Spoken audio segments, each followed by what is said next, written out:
अच्छा भाई, ये इधर पाकिस्तान जिंदाबाद के नाम से है कोई। हेलो। हेलो।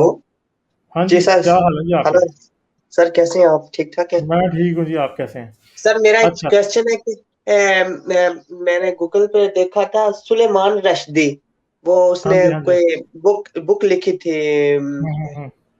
88 में। मुझे तो हम्म। इंग्लिश आती नहीं, वो सारी इंग्लिश में थोड़ी थी उसकी, विकिपीडिया पे पढ़ा हुआ था, लेकिन मुझे तो नहीं समझ आई। तो वो क्या चक्कर था कि जो बुक 1988 में बैन हो गई थी इंडिया में। और दूसरा क्वेश्चन, पाकिस्तान में आपको पता है अभी क्या चल रहा है। अभी घर हम्म। से निकलना भी बड़ा मुश्किल हो गया है। तो हम्म। बस छुप छुप के, आपको पता है आप जैसे और मेरे जैसे लोग कैसे रहते हैं। और क्योंकि आपने वो शेर तो सुना होगा, अम, क्या था, शहर का शहर ही मुसलमान हुए फिरता है। हाँ। तो किसके अभी तो हाथ पे अपना लहू तलाश करूं, जी, शहर के शहर ही। नहीं, वो हो रहा है। नहीं नहीं, ये दूसरा था।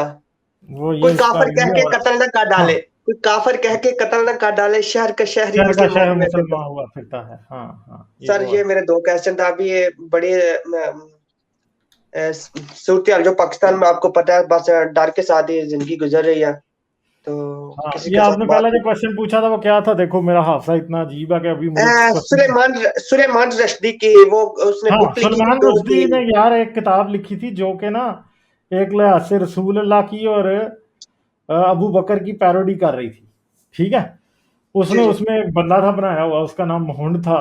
ठीक है, तो जो वो नबी बन जाता है, तो फिर वो आगे उसने काफ़ी मजाया मजाया बातें उसके बारे में की हैं। फिर उसने वो जो साद बिन नबी सरा वाला किस्सा है वो भी है कि जी, रसूल उसे कुरान लिखवाता है, तो वो कुरान में उससे पूछता है, हाँ भाई, कि वो रसूल उसे कुछ बताता है, वो आगे से बदल के लिख देता है।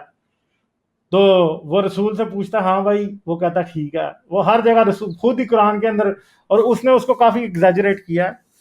वो कुरान में ऐसी अजीबोगरीब बातें डाली जा रहा होता है, और वो एक्सेप्ट करी जा रहा होता है। तो वो शैतानी आयात उस हिसाब से उसने कही। तो फिर वो वाला भी वाकया जिसमें रसूल अल्लाह ने एक आयत उतराई थी जिसमें रसूल ने कहा कि जी, अल्लाह की बेटियों लात मनात और अल्लुजा की भी पूजा किया करो। ठीक है, तो काफर बड़े खुश हो गए। तो फिर रसूल ने कहा, नहीं जी, ये तो मेरे पे जादू हो गया था, इसलिए मेरे मुंह से ये आयतें निकल गई थी, शैतान ने डाली थी मेरे मुंह में आयतें। ठीक है, तो उन उन आयतों को फिर शैतानी आयात कहा जाता है ना। तो कि वो शैतान ने की थी। तो बाद में फिर इनकी जगह पे वो आयत नाजिल हुई थी कि तुम अल्लाह अपने लिए तो बेटे पसंद करते हो, अल्लाह के लिए बेटियां। ठीक है। जी जी। तो ये किस्सा उसके अंदर लिखा हुआ था जो कि थोड़ा सा काफी बुरा। लेकिन ये किताब इंडिया में क्यों बैन हुई थी? वो तो एक सेकुलर कंट्री है। पाकिस्तान में तो ठीक है, हाँ, बांग्लादेश ये अब पाकिस्तान तो। देखना पड़ेगा कि इंडिया ने क्यों बैन की थी। ये बैन इंडिया में हुई थी।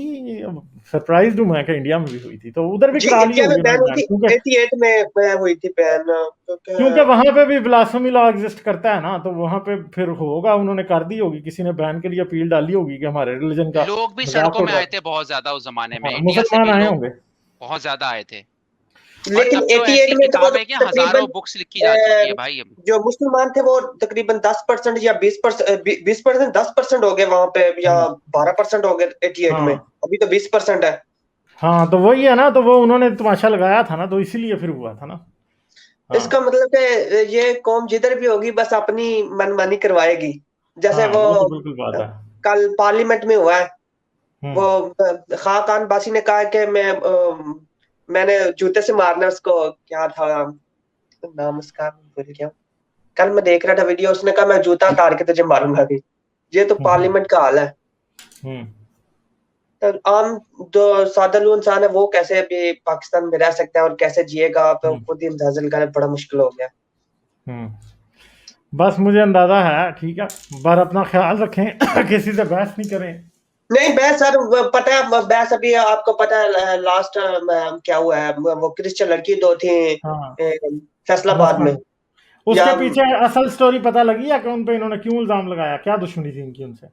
वो उसने क्या कोई आए थे, या द्रूद शरीफ, हाँ द्रूद शरीफ उसने फाड़ा था, और नीचे भी नहीं फेंका उसने, फाड़ के शायद उतार के अपने पास रखा है या नहीं टेबल पे नहीं, रखा है। मगर मतलब मसला ये है कि ये नहीं होगा उसने फाड़ा, ये ऐसे इल्जाम होगा, मगर इल्जाम लगाया क्यों है, उससे इनको तकलीफ क्या थी? जी नहीं सर, पता मुझे तो, मैंने तो ये चलें, ये न्यूज। पूछूंगा मैं किसी से, कोई कोई हाँ, किसी क्रिश्चियन को, कोई जो मुझे सुनते हैं या किसी को रियल स्टोरी पता है तो मुझे ईमेल कर दें जरूर, तो मैं वो भी। मैं एक हाँ, सुन रहा था वीडियो, वो बोल रहा था कि वो लड़के ने ना अपनी बुरी ख्वाहिश पूरी करने के लिए उससे लड़की से पहले कोई एक दो बार कह चुका था, तो उसने कहा कि मैं तुझे ऐसा फंसाऊंगा कि तू याद रखेगी। तो अच्छा। ये भी चक्कर हो सकता है। हम्म। बस हाँ, हो सकती है, बात हो सकती है। अच्छा जी, तो जी चलें, और कोई बात थैंक यू करेंगे सो आप? Much sir. ओके। चलें जी, okay okay bye, okay bye. अच्छा जी।